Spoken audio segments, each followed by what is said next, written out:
King Charles III authorized in those hours was not punishment. It was clarification. The final financial linkage between Prince Harry and the Crown was severed. With a sharp set of eyes, has noticed The courtroom door slammed shut, not gently, not ceremonially. It slammed, with the kind of force that makes everyone freeze. Prince Harry was gone before anyone could process what had just happened. No statement to the press, no acknowledgement of the cameras waiting outside, no carefully crafted message from his legal team. Just silence. And that heavy, unmistakable tension hanging in the air like smoke after an explosion. Monday, in the United Kingdom's highest court, Prince Harry's final legal battle against Britain's tabloid empire came to an end. Not with vindication, not with the justice he'd fought years to secure, but with a ruling that landed like a punch to the gut. And if you were watching closely, if you understood what this case really meant to him, you could see it. The exact moment hope died. So let me ask you something. What do you do when the system you're asking for help is the same system that's already decided it won't save you? Because that's where Prince Harry found himself on Monday. Standing in a courtroom that had just told him, in the most clinical, detached language possible, your claim came too late. Your evidence isn't enough. The law does not move just because you need it to. And for a man who has spent years, trying to hold the British media accountable for what he calls surveillance, manipulation, and psychological warfare, that wasn't just a legal setback. It was the end of the road. But here's what nobody's talking about yet. Here's the part that makes this story so much bigger than one man losing one case. This wasn't just about phone hacking or tabloid headlines. This was about Prince Harry trying to prove, once and for all, that he wasn't paranoid, that the cameras really were following him, that the intrusion was real, that the damage was measurable. He wanted the British judiciary to look at the evidence and say, yes, you were wronged. Instead, they said, we don't have jurisdiction over your pain. So the question becomes, if the courts won't listen, who will? And more importantly, what does Prince Harry do now? Why this case mattered. Let's take a step back for a second because we need to understand what was actually at stake here. This wasn't another celebrity lawsuit. This wasn't about money or reputation management. This was, in Harry's own words, the crusade of his life. This was personal, deeply, painfully personal. The list is long, the accusations are serious, and some of those cases, he's won. In 2023, he secured a landmark victory against Mirror Group newspapers, where the judge ruled that phone hacking had indeed occurred and awarded him damages. That win felt like validation, like proof that he'd been telling the truth all along. But this one? This was supposed to be different. This was supposed to be the clean shot. The final reckoning. The case that would force the British legal system to acknowledge in black and white the pattern of abuse he's been describing for years. But instead, it fizzled. Or worse, it failed. And it's not just that he lost, it's how he lost. Because here's what we're hearing from legal analysts and sources inside the courtroom. The judges didn't outright reject the idea that wrongdoing may have occurred. They weren't saying Harry was lying. They weren't saying the press was innocent. They were saying something far more devastating. Even if what you're claiming is true, we can't help you. The law doesn't extend that far. Think about that for a second. Imagine spending years building a case, gathering evidence, reliving trauma, dragging yourself back to the country that's treated you like a target, only to be told, that's not justice, that's a dismissal. And if you were sitting in that courtroom watching Harry's face as the ruling was read aloud, you would have seen it, the moment the realization hit. This isn't going to end the way I thought it would. Now, think about the years that led to this moment, the testimonies, The depositions, the endless legal briefs. Harry stood in the witness box in previous trials and spoke openly, vulnerably even, about what it felt like to be hunted by the press. He talked about panic attacks, about not knowing who to trust, about finding tracking devices on his car.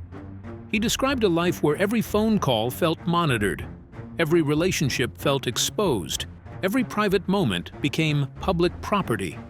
But the law doesn't work that way. The law doesn't care how you feel. It cares what you can prove. And on Monday, the court decided he hadn't proven enough. The return to the lion's den. So why did he come back? That's the question everyone's asking. Because this wasn't just a return to London. This was a return to the lion's den.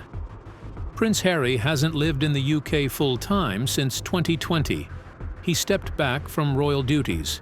He moved to California with Meghan and their children. He built a new life, far from the scrutiny and structure of the British monarchy. But for this case, he came back. He walked directly into the same arena that has twisted his image for years, reshaped his narrative into something he no longer recognizes, and by all accounts, refused to listen the first time. Why risk it? Because that's what this was. A risk. Not a calculated PR move. Not a ceremonial appearance. This was Prince Harry rolling the dice one last time, hoping that maybe, just maybe, this court would be different. But even before he stepped into the courtroom, the cracks were already showing. You could see it in the way his legal team huddled that morning. Close, tense, whispering, not in strategy, but in restraint, like they were bracing for impact. You could feel it in the crowd outside, less supportive than before, more skeptical, more cynical. The public sentiment had shifted. Where once there was sympathy, especially after his revelations about mental health struggles and his mother's death, now there was fatigue. People were tired of the lawsuits, tired of the headlines, tired of what they saw as a privileged man complaining about problems most people would never face. And you could sense it in Harry himself. The shoulders weren't squared this time. The eyes didn't scan the press. This wasn't defiance. This was something quieter, something heavier, a man walking into what might be his final shot at being heard. And here's where it gets interesting, because the location matters. This wasn't a lower court. This wasn't a preliminary hearing. This was the UK's highest court. The kind of place where precedent is everything, where procedure rules, where emotion has no place, no jury to sway with compelling testimony, no public gallery to win over with passionate speeches. Just law, cold, impartial, unforgiving law. And that's the contradiction nobody wanted to admit. Prince Harry was asking the very institution he had come to distrust to now defend him, to validate his experience, to tell the public he wasn't paranoid. He was right. But that contradiction doesn't hold for long. Because behind those walls, the judges weren't interested in personal redemption. They were measuring law, statute, historical precedent, and the moment arguments began, it was clear. They weren't bending. Think about what it takes to walk back into a system that has repeatedly told you no. To stand in front of judges who have already signaled, through procedural rulings and preliminary decisions, that they're skeptical of your claims. To know that the press, the very institution you're fighting against, is watching every move, ready to write tomorrow's headlines before you've even left the building. That takes either tremendous courage or desperate hope. And in Harry's case, it might have been both. The courtroom shift. There's a moment in every trial where you can feel the energy change. It's not loud, it's not dramatic. But if you've spent any time in courtrooms, you know what it looks like. The judges stop asking questions. The tone becomes procedural. The faces at the bench go still. That's when you know. The law is moving on without you. And that's exactly what happened. Prince Harry sat on one side of the room, his legal team silent and unreadable. Across from them, a judiciary that had already begun to pull away. Because here's the thing about courts, especially at this level. They are not moved by passion. They're not designed to empathize.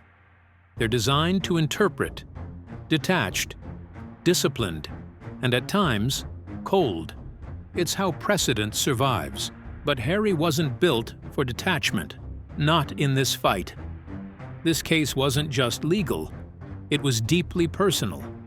His written submission spoke of betrayal, invasion, psychological harm. He wasn't asking for sympathy, not directly, but he was asking for acknowledgement. He wanted someone in power to say, "Yes, you were wronged. You were watched. You were manipulated." But that isn't what the law gave him. The judges, by all reports, remained focused, clinical. They didn't dispute the possibility that the press had overstepped in the past, but they questioned whether this specific claim, this final battle, met the legal burden of proof. Had it come too late? Did it rely on assumptions? Was it built on circumstantial inferences rather than hard evidence? They weren't debating morality. They were defining boundaries. And this is where the tension thickened. Because across the aisle, Harry's team began leaning harder into language, into ethics, patterns of abuse, a broader cultural sickness in the tabloid system.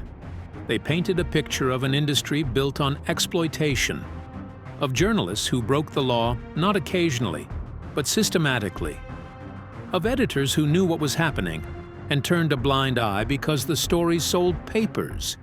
But the judges narrowed their gaze, as if to say, "That's not why we're here." And if you were watching carefully, you could see the discomfort rise. The way Harry shifted in his chair, the small tightening movement in his jaw. He wasn't interrupting. He wasn't gesturing. But there was something in his posture, something unsettled. A recognition, maybe, that the emotional core of his argument was dissolving under legal scrutiny. One observer in the courtroom later described it as watching someone realize, in real time, that the rules of the game had changed, and nobody had told him.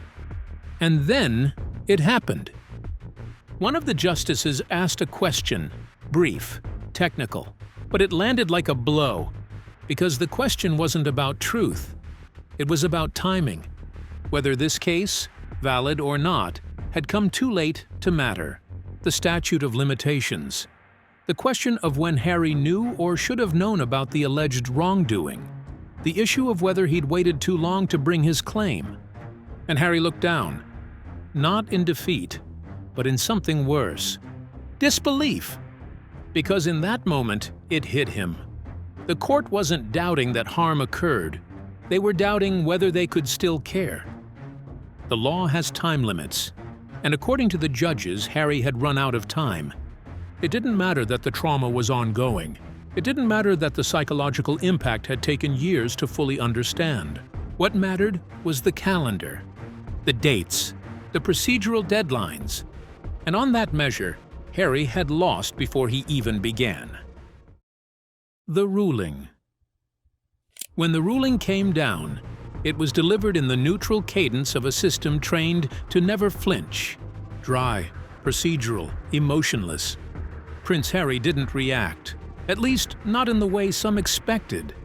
No outburst, no flash of anger, just stillness.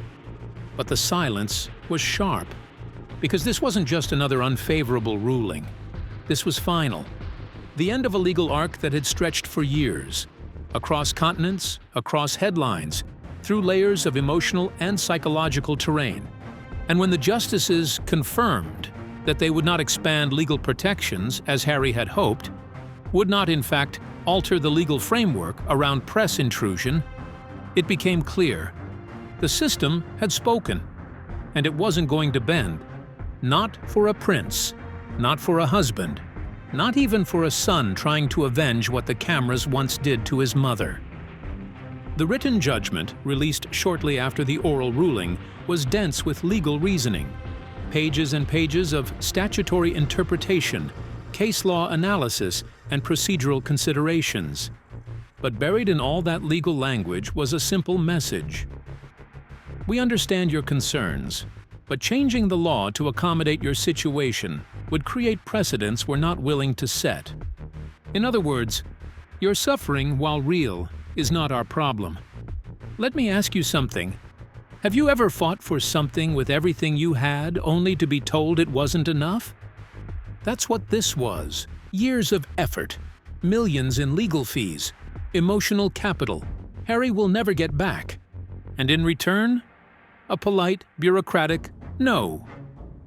The walkout wasn't rushed, but it wasn't deliberate either. It was abrupt, like something internal had given way. Harry left the courtroom before the reporters even registered it.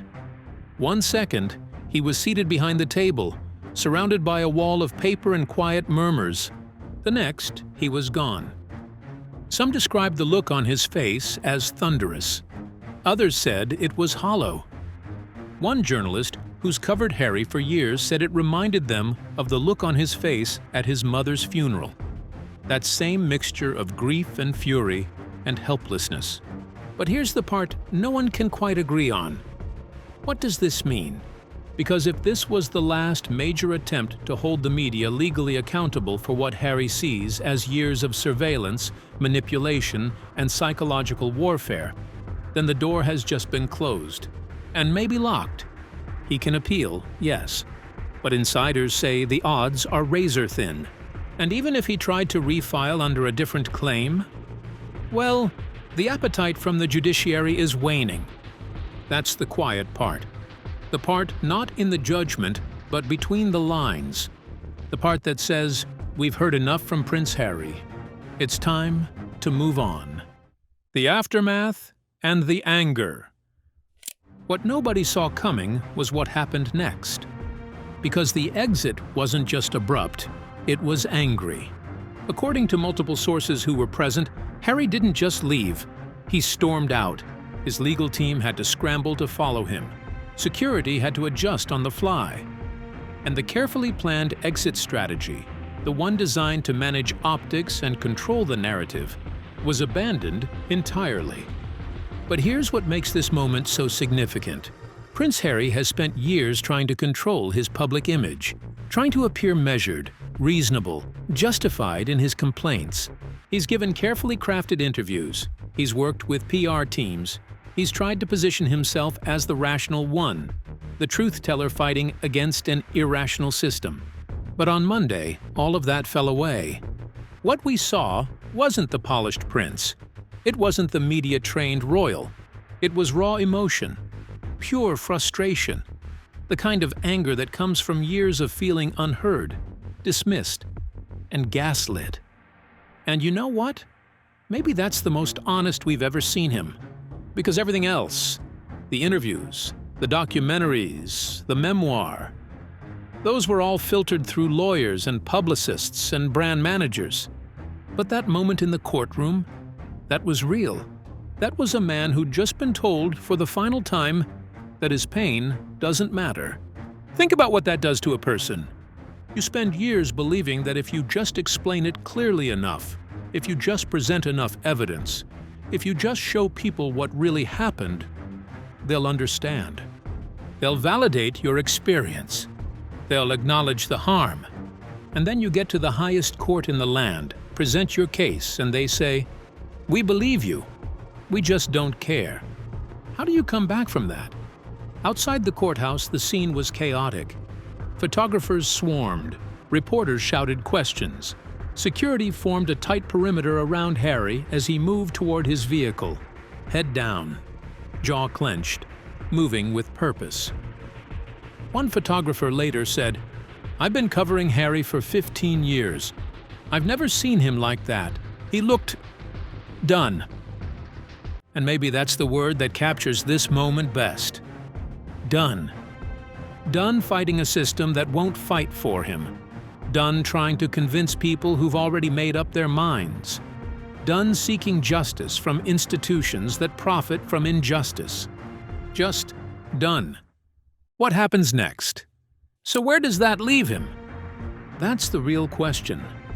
If the courts are no longer an option, if legal mechanisms have proven insufficient or unwilling to address what Harry insists is a pattern of systemic violation, what's left?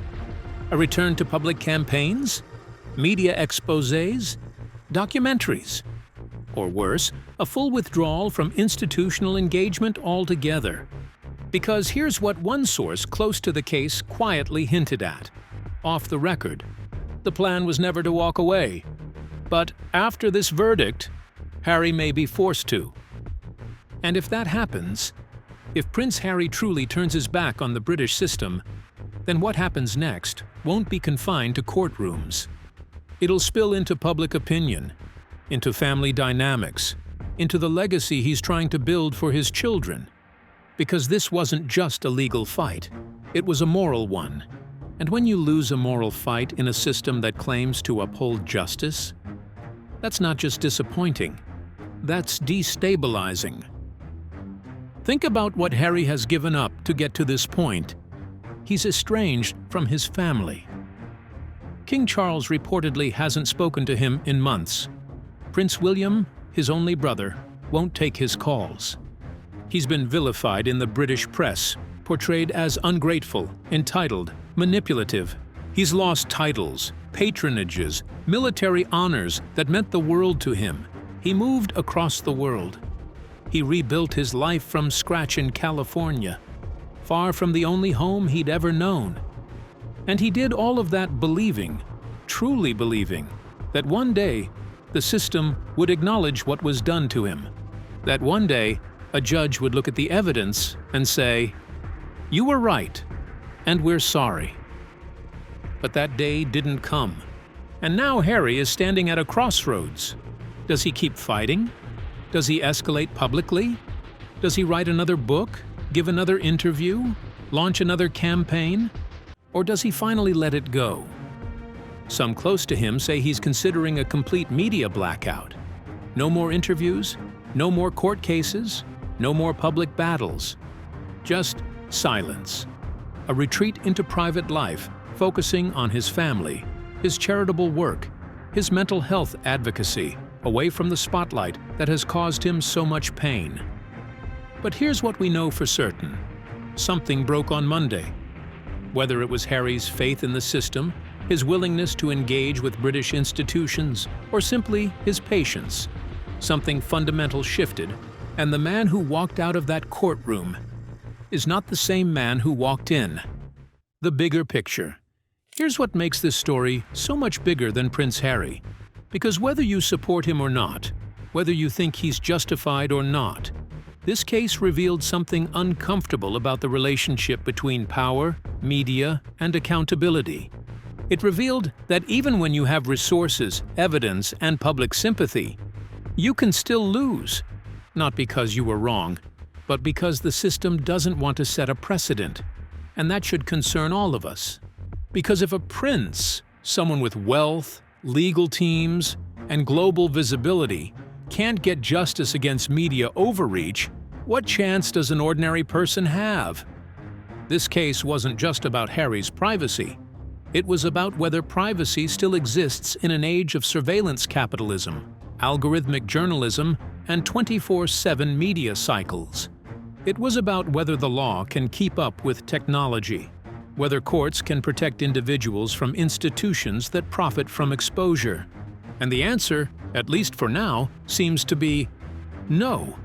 The system is too slow, too rigid, too invested in maintaining the status quo. Think about the precedent this sets.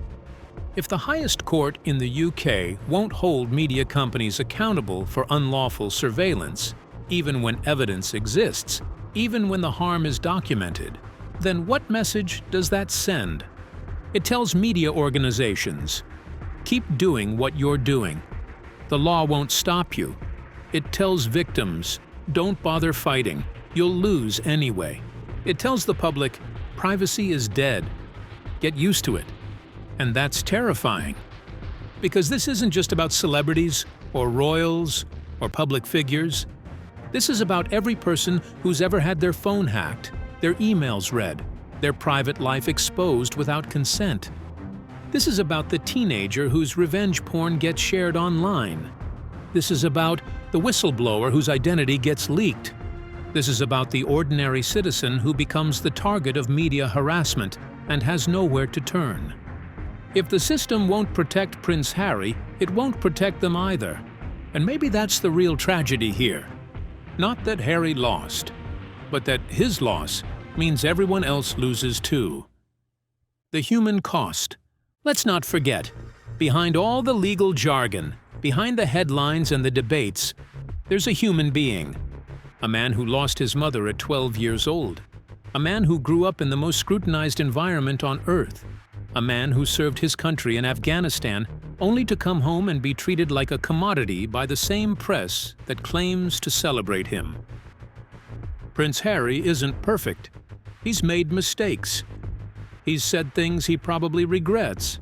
But he's also a father, a husband, a son still grieving. And when you strip away the titles and the privilege and the controversy, what you're left with is someone who just wanted to be heard, who wanted someone, anyone, to say, "What happened to you was wrong." And they didn't. Think about the psychological toll of that. To fight for years, to expose your trauma publicly, to relive the worst moments of your life in legal depositions and witness statements, only to have a court tell you it doesn't matter. That's not just a legal defeat, that's a personal rejection.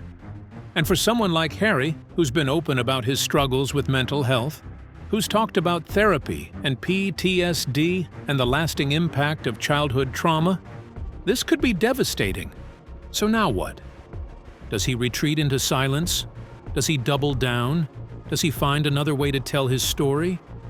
Or does he finally accept that some battles can't be won, no matter how hard you fight? The silence that remains. He didn't say a word as he left the courtroom. No dramatic statement.